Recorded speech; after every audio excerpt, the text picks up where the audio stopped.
Love rarely announces when it turns into sacrifice. It started quietly, with small compromises, with understanding, with patience. Jennifer didn't wake up one morning and decide to carry Ebuka on her back. It happened slowly, the way chains are placed gently, one link at a time. At first, Ebuka was grateful. Jennifer, then he would say, holding her hands, God will bless you for believing in me. Those words melted her. She liked being the one someone leaned on. She liked feeling useful, chosen, and important. When Ebuka complained about his salary at Coca-Cola, she listened. When he talked about starting something of his own, she encouraged him. You are smart, she told him. You just need the right push. That was the beginning of Jennifer giving and Ebuka taking. Ebuka started coming to her house more often. Jennifer lived in a small but neat apartment. Nothing fancy, just clean, quiet, and hers. Every piece of furniture inside her apartment was bought with her own money. Ebuka admired it. See how organized you are, he would say. I want a life like this. Jennifer smiled, proud. Sometimes she slept over. Sometimes she stayed for the Slowly, her space became their space. Ebuka ate her food, used her electricity, borrowed her things. Jennifer didn't complain. That is what love is, she told herself. One evening, Ebuka came to her looking defeated. They reduced that today. He said quietly, I'm not sure if I will still have my job by next month. Jennifer felt fear rise in her chest. What will you do? She asked. Ebuka shrugged. I don't know. Maybe it's time I try business. That word again, business. Jennifer leaned forward. What kind of business?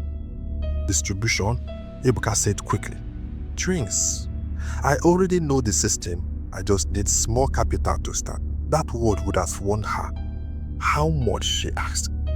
Ebuka hesitated. Then he said a figure. Jennifer swallowed. It wasn't small, but she had savings. Money she had plans to invest in herself. Ebuka held her hand. I wouldn't ask if I wasn't serious, he said. This is for us. That was the word that sealed it. Us. Jennifer transferred all the money. She told herself it was temporal. She told herself he would pay her back. She told herself love was teamwork. Ebuka did not fall in love the way Jennifer did. He did not lose himself.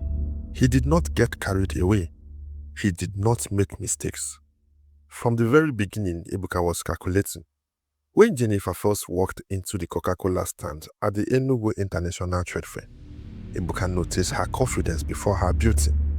He noticed the way she spoke to customers, the way people listened when she talked, the way she handled money without fear. Ebuka had grown up learning one painful truth. Hard work alone does not lift everyone. Sometimes you need a ladder.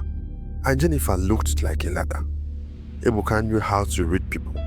He knew who wanted attention, who wanted validation, and who wanted love. Jennifer wanted connection. She wanted someone to see her strength and admired it. Ebuka gave her exactly that. He softened his voice, lowered his pride, played the role of a humble man with dreams.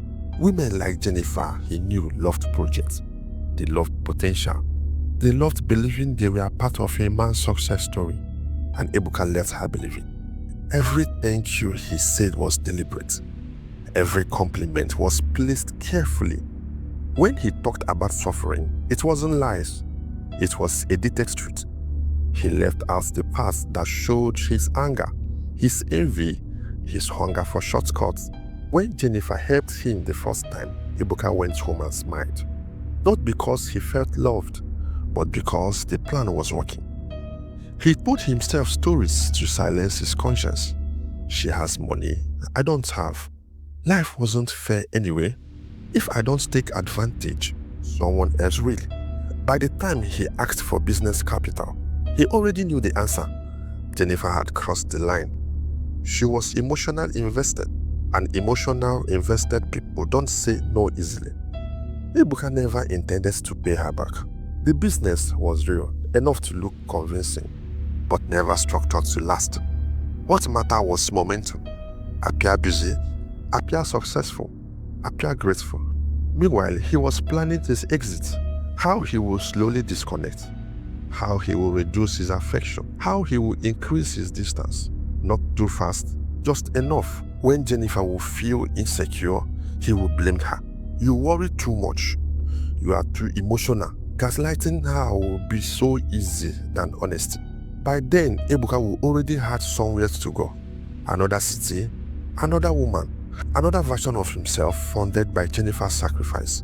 He told himself he deserved it, that Jennifer would survive, that strong women always do. And the night he will leave, he will not feel any panic.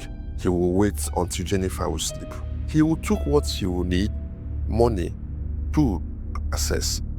He will type a message calmly, with no apology, with no explanation, just distance. And that day he will not look back.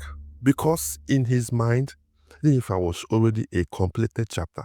What Ebuka didn't know, what he never imagined, was that this story was not finished. Jennifer was not weak. And consequences, no matter how slow, always arrive.